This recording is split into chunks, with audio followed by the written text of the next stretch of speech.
1 Pedro, capítulo 1, verso 15, diz assim: Mas como é santo aquele que vos chamou, sede vós também santos em toda a vossa maneira de viver. Porquanto está escrito: sede santos, porque eu sou santo. Amém? Os irmãos podem sentar-se, com a graça de Deus.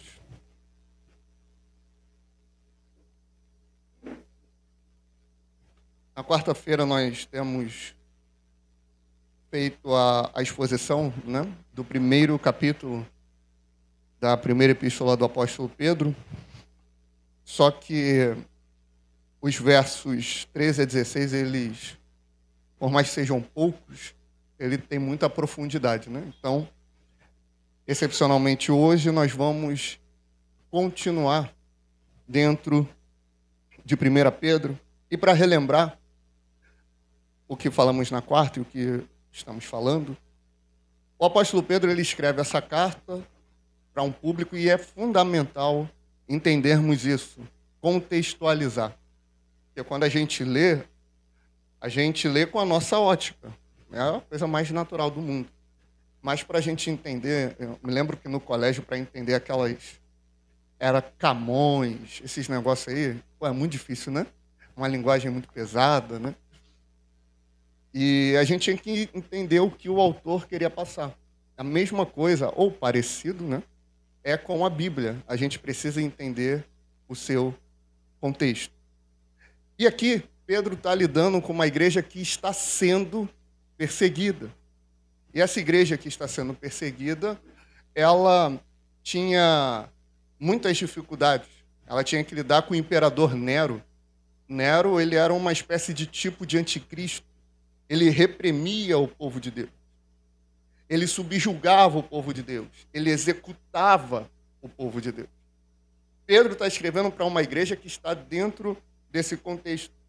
E a única preocupação dele é que essa igreja tivesse o entendimento correto. Que essa igreja estivesse verdadeiramente fundamentada na fé pelo qual eles foram chamados. E ele vai começar a desenvolver e falar sobre a revelação completa. E essa revelação é a salvação. Para que o povo que estivesse sendo perseguido, o povo que estivesse passando tribulações, não tirasse a mente daquilo que é a esperança. E o que é que a gente pode aprender com isso? A gente não passa 50%, 20%, 10%, 1% dessa tribulação específica.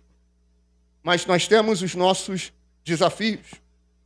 E se eles que passaram o que passaram, viveram o que viveram, eles tinham o olhar correto, eles tinham a esperança correta, nós também podemos ter.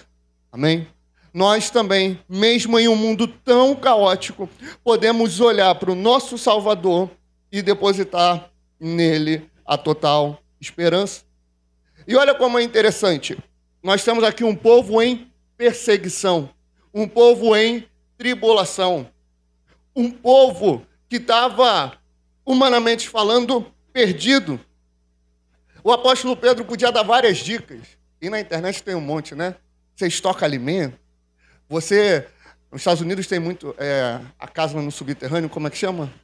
Como é? Bunker. Não tem um monte desses negócios lá que estão construindo, aquela coisa toda, porque depositam esperanças nisso. Aí tem as teorias, que estão mandando homem para ver, homem não, tecnologia para outros planetas para ver se tem vida, porque eles não conseguem ter esperança. Agora, Pedro, ele não dá nenhuma dessas dicas loucas, igual as pessoas na internet fazem. Ele relembra a eles o que é o Evangelho, como eles devem viver. E aqui no verso 15, importante lembrar, ele está falando com uma igreja perseguida. Ele fala: sejam santos. Mesmo diante de toda essa tribulação, vocês estão sofrendo, sendo perseguidos, perdendo a sua vida, a sua família, vendo a morte diante dos olhos de vocês. E mesmo assim, vocês têm que se preocupar em andar em um padrão, e esse padrão é a santidade. Então, a gente consegue dimensionar, irmãos, a importância que é esse assunto na nossa vida. Se para um povo em perseguição, para um povo sofrendo, para um povo que estava fugindo, para esse povo Pedro vira e fala: sejam santos. Independente do que você está passando, seja santo. Independente do momento que você está, tenha a preocupação em andar em santidade. E o que é essa santidade? A santidade, ela não é uma sugestão de um líder, não é a sugestão de um grupo religioso, não é nenhuma simplesmente, digamos assim, meta espiritual. Não é algo opcional. É um imperativo que o Senhor traz sobre a nossa vida. E esse imperativo é baseado no caráter de Deus. Essa ordem é baseada na pessoa de Deus. Porque Pedro repete o que está lá em Levítico, que diz: seja santo, por quê? Qual é o motivo? Porque eu, diz o Senhor, sou santo. Ou seja, o nosso padrão é Ele. Mas por que nós temos que nos preocupar tanto com a santidade? Quando o homem ele foi criado como? A imagem e semelhança de Deus. Ele era parecido com Deus. Ele tinha uma pureza bem mais elevada, uma santidade elevada. Só que quando ele peca, ele se corrompe. Quando ele se corrompe, a partir de Adão e a partir de Eva, toda a humanidade se torna pecadora, nasce em pecado. E qual que é o grande problema do pecado? Não é enfermidade, não é desemprego, não é crise econômica. O grande problema do pecado é porque ele nos afasta de Deus. Por que nos afasta? Porque nós quebramos a primeira aliança. Porque nós quebramos o primeiro pacto que foi feito lá no Éden, que era não comer do fruto. Quando pecamos, nos afastamos dele. E a imagem de Deus em nós foi corrompida, ela foi desfigurada. E o processo de santificação, ele serve para restaurar de forma progressiva essa imagem de Deus em nós. Ser santo não é a gente se tornar estranho à humanidade, né? Porque tem umas santidades que é o roupão, né? Aí todo mundo com aquele roupão azul, aí é não se depilar, né? É aquela coisa assim, se você cometeu algum erro, você não pode tomar uma ceia, não pode fazer nada, porque você está completamente em pecado. Porque deturparam o conceito do que é a santidade. A santidade não é a auréola na cabeça. A santidade não é a língua estranha. A santidade não é nem vir em todo culto. Isso que tentaram ditar para a igreja, para ditar para o povo de Deus que a santidade se tornou um fardo. E a gente foi se distanciando cada vez mais do conceito original de santidade. Santidade é recuperar, digamos assim, um designer original, a imagem original de Cristo, do Criador em nós. Refletir o Criador de verdade. A santidade é um relacionamento com Deus. Eu sou o Senhor, o Deus de vocês. Você vai ver isso em boa parte, inclusive do Antigo Testamento. Porque quando Adão peca, o que Adão perde? É isso, é o relacionamento com Deus. O que a Bíblia diz? Deus descia todo dia de tarde, não era? Para conversar com Adão. Tanto que Adão peca, ele desce e fala: Adão, cadê você? Eu vim aqui só para te ver. Era o relacionamento, irmãos. Era a proximidade. O que foi quebrado ali foi isso. Lembra de Isaías 59? A mão não está encolhida para que não possa abençoar, os ouvidos não estão tapados para que não possa ouvir, mas o pecado, ele faz separação entre o homem e Deus. A santidade, ela vem para resgatar esse relacionamento. Por isso que boa parte da Bíblia, quando fala da santidade, quando Deus vai dar uma ordem, vai falar de obediência, ele fala: eu sou o Senhor de vocês. Eu sou o Deus de vocês. Eu sou o teu Deus que te tirei da terra do Egito, que te tirei da terra da servidão. Ali ele não está jogando na cara. Sabe aquela coisa? Geralmente tem muito isso em casamento, né? Você faz alguma coisa, aí o outro não pode fazer, mas eu fiz isso por você, eu fiz aquilo. Ou filho para o pai, isso daí é direto. Todos os tipos de relacionamento. Deus, ele não está jogando na cara, olha, eu fiz por vocês, então me sirvam. Não, ele está demonstrando ali o carinho, ele está demonstrando o amor que ele teve com o povo. E ele evidencia isso por meio das obras que ele fez. Não é só pelo que ele é, que é santo, mas é por meio da obra, por meio de todo o resgate, por meio de todo o cuidado. Ele vai conscientizando o povo. Olha só, eu fiz isso por vocês. O faraó tentou destruir, tentou escravizar. Vocês clamaram, eu agi. Eu fui lá e salvei vocês. Porque a santidade é restaurar o relacionamento que estava caído. A santidade não é só um moralismo. Irmão, tem um monte de ateu que dá de 1000 a 0 e um monte de crente. É ou não é?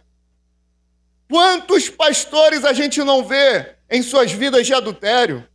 Quantos pastores a gente não vê em suas imoralidades, corrupção?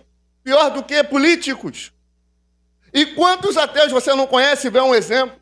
Às vezes a gente até comete o erro falando, né? Só falta Jesus. Não só falta Jesus. Se falta Jesus, falta tudo, né? Porque não é o moralismo que salva. Não é só ter uma vida correta. É ter uma vida próxima de Deus. Porque se fosse só moralidade, não precisava Jesus morrer na cruz para restaurar o relacionamento de Deus com o homem. Não precisava vir ele, o caminho, a verdade e a vida para nos reaproximar com Deus. Ele, sendo o nosso Deus, nós temos que olhar para ele e desejar ser como ele. Por quê? Se ninguém conhecesse o Márcio, o Emanuel e a Elaine, você vê o Márcio aqui na igreja, aí daqui a pouco a Elaine chega com o Emanuel, você ia olhar, segure, parece com o Márcio. É a cara dele. Para quem conheceu meu pai de sangue, falava a mesma coisa. Ele parece mais com o Márcio, Elaine. A Thaís parece mais contigo. Falava a mesma coisa. Se alguém vê o varãozinho, Lincoln, vai olhar o varãozinho e falar, é filho do Lincoln. Por quê? Tem essa proximidade física. Parece. E às vezes, a Ana, por exemplo, vocês viram ali aquela plaquinha? Quem pintou foi ela. Esses designers, quem pintou foi ela. Meu pai te ensinou alguma coisa? Nada. Mas quem tinha esse talento era ele. Por quê? Não sei explicar. Essas coisas, de alguma forma, passam. Não passou para mim. Eu não consigo fazer isso. Passou para ela. Mas existe essa semelhança. Agora perceba como Deus, usando Pedro, ele vai transmitindo as coisas de uma forma ordinária. Pedro primeiro fala da regeneração, que é o nascer de novo. É o nascer da água e nascer do Espírito. Quando nascemos de novo, se cumpre Romanos 8, nós nos tornamos herdeiros de Deus e co-herdeiros com Cristo Jesus. Ou seja, nós nos tornamos filhos de Deus. João 1. Veio para o que era seu, mas os seus não o receberam. Mas todos aqueles que o receberam, deu-lhes o poder de se tornarem filhos de Deus. Eu e você, como filhos de Deus, nós temos que refletir essa imagem, porque agora está no nosso DNA. Não físico, mas o nosso DNA espiritual. Porque nós somos a imagem de Deus. Ele é zeloso pela sua glória. Os filhos que vivem em pecado, de forma deliberada, desonram o nome do seu pai diante do mundo. Mas a santidade, o ser santo, glorifica a Deus. Por quê? Porque vai demonstrar ao mundo que nós fomos transformados, que nós tivemos a nossa vida mudada. Por isso que Pedro ele vem falando, olha, não se conformem com os desejos que vocês tinham antes. O que é isso? A gente falou na quarta. Não sejam dominados pelos desejos de vocês. É aquela pessoa que fala assim, não, eu vou fazer porque eu simplesmente quero. Porque o desejo não é mais o desejo que domina a nossa vida. Não é mais aquilo que nós cobiçamos que vai ditar a nossa conduta. O que vai ditar? É um padrão superior. Ou seja, nós não vamos mais ser moldados pela carne. Ser moldado pela carne é viver nas paixões da nossa carne, é viver uma vida de pecado. São os desejos internos que estão lá dentro que são corrompidos pelo pecado. Nós não seremos mais moldados pelo mundo. Ser moldado pelo mundo é ser guiado pelo padrão da cultura mundana. É ser guiado pelo padrão que o mundo estabelece. O mundo estabelece que não existe mais verdade. O mundo estabelece que cada um tem a sua vontade, tem a sua forma de ver o mundo. O mundo mudou completamente o conceito de família. O mundo mudou completamente o ritmo da nossa vida. Agora o ritmo é tudo muito acelerado. Tanto que você pega YouTube, TikTok, Instagram, tem lá, né, 1,5, 2.0, para tu assistir em velocidade. Ele tirou de nós a contemplação, tirou de nós o viver em família. Hoje é tudo muito rápido. São os padrões que o mundo vai estabelecendo sobre nós. Nós não somos mais moldados por Satanás. Antes nós obedecíamos um príncipe das potestades do ar. Agora a nossa influência não é mais maligna, mas é o Espírito Santo de Deus. Esse tripé, carne, mundo, diabo, formatou a nossa mente, formatou as nossas emoções e formatou a nossa vontade. Agora não. Agora não é mais assim. Porque antes a nossa liberdade estava corrompida. Antes a gente não escolhia o que queria. Antes a gente não tomava uma decisão. Antes era o que o diabo estava. Era o que o mundo estabelecia. Era o que a carne desejava. Era isso que seguíamos. Hoje não. Hoje não. Hoje nós somos guiados pelo Espírito de Deus. O nosso tripé hoje é a Trindade. O Deus que é santo, ele é o molde. A gente não imita pastor, amém? A gente não imita um líder, um ser humano. Nós imitamos o Senhor. Nós não somos moldados por tradições denominacionais.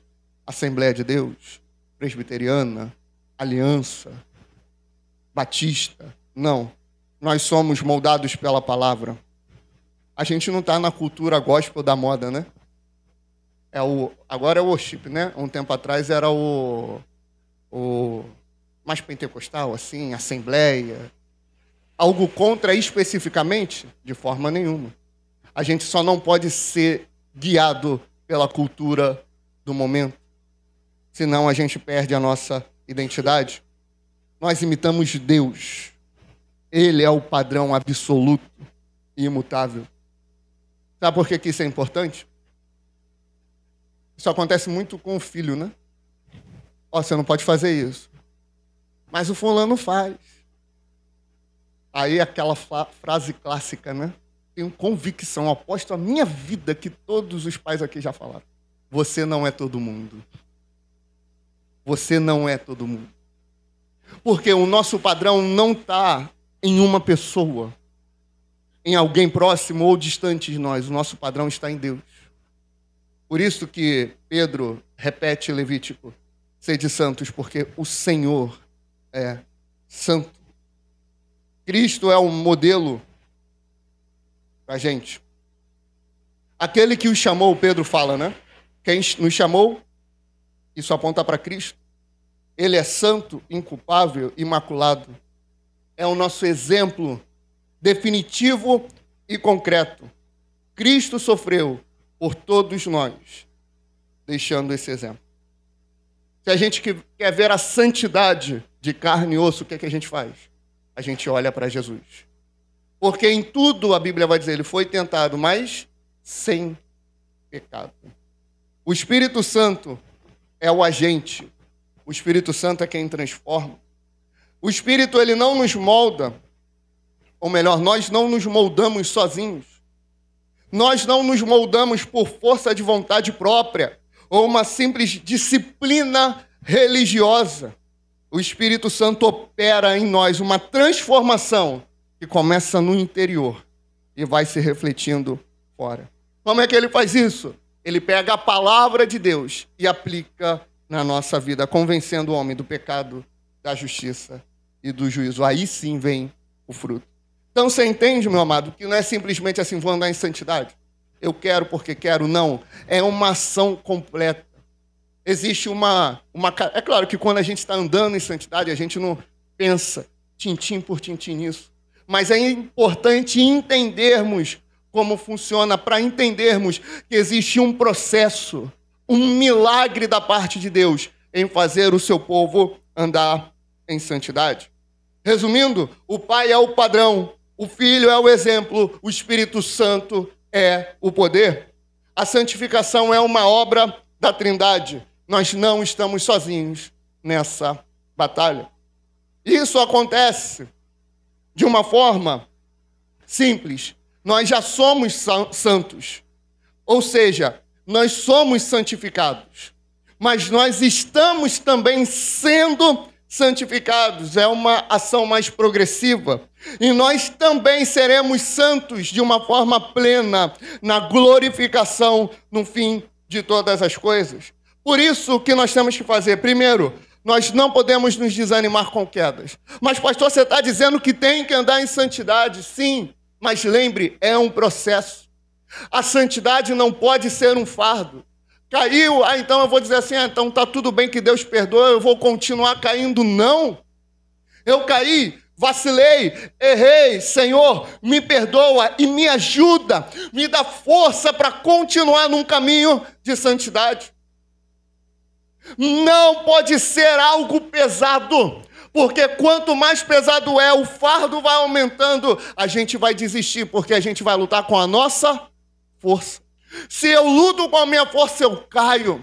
Se eu luto com as minhas armas, eu vou ser derrotado. Mas quando eu luto com as armas que o Senhor me dá, e essas armas são encontradas em oração, irmãos, nós vamos conseguir progressivamente voltar a ser imagem e semelhança de Deus. Essa é a vontade dele. Não se acomode. Esse processo exige uma cooperação, exige uma dedicação.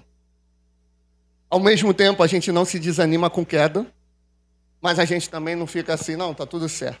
A santidade, ela vem sobre nós, ela nos reveste, ela nos enche, vem tipo um pó de pirim-pim-pim e faz um milagre. Não, não é assim. Nós temos que ter uma dedicação. Paulo fala aos Filipenses, olha, desenvolva a salvação que vocês receberam. Isso não quer dizer que a gente vai ter uma salvação maior, vai ter mais galardão, né? Como a gente vem conversado, vai ter mais pedra na coroa, porque a gente desenvolveu mais ou menos, não.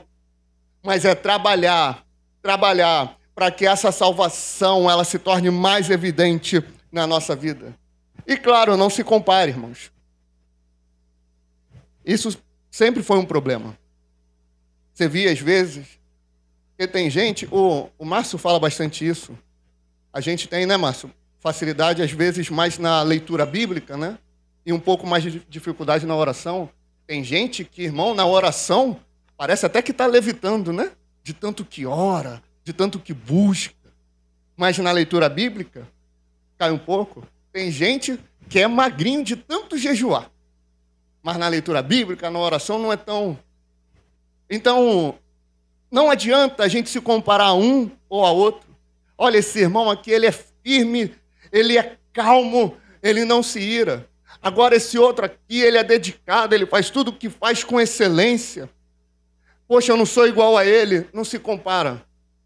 Porque quando a gente se compara, a gente entra numa decepção muito grande. Aí começa a achar, o irmão lá é escolhido. O irmão lá é assim. Aquele irmão lá, ele está mais perto de Deus.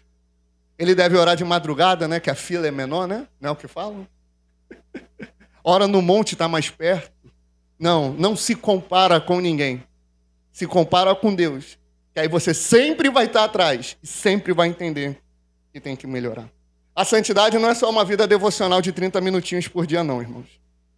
A santidade, ela tem que abranger toda a tua existência. Como assim, pastor? Tem que abranger a tua mente. Pensamentos puros, renovação pela palavra. A santidade tem que abranger tuas emoções, domínio próprio, alegria no Senhor. A santidade ela tem que abranger o teu corpo que é o templo do Espírito. Ele tem que ter uma pureza, não pode andar em imoralidade sexual. A santidade ela tem que abranger tuas palavras, você tem que falar a verdade, você tem que edificar vidas. A santidade tem que te abranger no trabalho, você tem que exercer o teu trabalho, independente se você é patrão, se você é funcionário, você tem que exercer ele com excelência, como se fosse para Cristo. A santidade ela tem que abranger você na sua família, com amor sacrificial, com a submissão mútua. Tem que abranger tuas finanças em generosidade e em contentamento. Tem que abranger o teu período de lazer, porque o descanso também glorifica a Deus. Aí você gosta, né? Tem que abranger na igreja, com serviço, comunhão e edificação. Não tem uma área neutra, irmãos. Ou Cristo é Senhor de tudo na sua vida, ou Ele não é Senhor de nada. Tudo é para Ele. Tudo é por Ele. Glória a Ele somente. Amém. Levítico 11:44. Portanto, vós vos santificareis e sereis santos, porque eu sou santo. A sua motivação não pode ser o medo. O que é o medo, pastor? Eu quero evitar a punição, eu quero evitar o inferno. Esse negócio de servir a Deus por medo não está com nada, irmãos. Não pode ser por orgulho. Como assim? Olha, eu sou superior àqueles lá. Eu sou superior àquela família. Aqueles ali que desviaram, eu sou melhor do que eles. Não. Não pode ser por barganha. Vou andar em santidade aqui que Deus vai me dar um pouquinho mais. Não pode ser. A motivação correta é um amor reverente e cheio de gratidão por tudo aquilo que Deus fez por você. É a gratidão pela salvação. Lembrando, o amor de Cristo nos constrange, julgando nós assim, se um morreu por todo, logo todos morreram. E aqueles que vivem não vivem mais para si, mas vivem por aqueles que por ele morreu e ressuscitou. É assim que deve ser a nossa motivação. Reverência à sua majestade, desejo de intimidade e testemunhando ao Senhor no mundo. Por isso, lembra da mensagem de quarta? Cingindo a mente, cuidando da mente. Você imagina um jovem, cerca ali dos seus 28, 30 anos, acordava todos os dias, e a primeira coisa que ele fazia, que era? Tomar café da manhã? Escovar o dente? Qual a primeira coisa que todo mundo faz hoje? Antes de levantar, inclusive. Às vezes, antes de abrir os olhos. Celular, não é? Pega o celular e está rolando ali o feed no Instagram. Está mexendo, Facebook. Aí depende da idade, né? E está mexendo.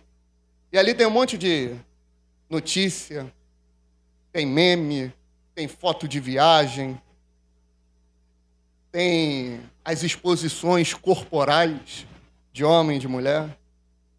Só que ele fazia isso tudo antes de orar, antes de ler a palavra. A sua mente já estava vestida com a túnica do mundo. A sua mente já estava impregnada com um monte de coisa. Aí ele ia ler a Bíblia e orar, não conseguia. A mente já estava longe. Até que um dia ele estava numa reunião e alguém leu 1 Pedro 1 e ele entendeu que ele estava se contaminando inicialmente com padrões que o mundo tenta impor. A partir daí, ele mudou a sua vida. Ele teve mais disciplina com a sua mente, porque a santidade ela começa aqui. Ele começou antes de iniciar o dia, com o celular ou qualquer outra coisa, ele começou a ler a Bíblia. 5, 10 minutos por dia. No começo é difícil. Está sendo igual comigo. Que com muito amor e carinho, estão me obrigando a fazer exercício. Olha, está sendo triste. Está sendo penoso. Grande tribulação, Márcio. todo dolorido. Mas eu tenho certeza que daqui a alguns meses eu vou ver a glória de Deus. E é dessa forma. Quando a gente está seguindo um padrão, a gente está seguindo uma rotina, sem cingir a nossa mente. E quando a gente quer mudar, é muito difícil. Só que aí querem estabelecer um padrão elevado. Tem que ler 10 capítulos por dia. Lê 10 não. Lê 1. Ora, fala com Deus. E a partir daí você vai tendo e vivendo um progresso. Em síntese, eu pergunto, por que nós temos que nos santificar? Porque Deus é santo. De onde que a gente veio? A gente veio de uma escravidão que tinha o molde do mundo, do pecado e de Satanás.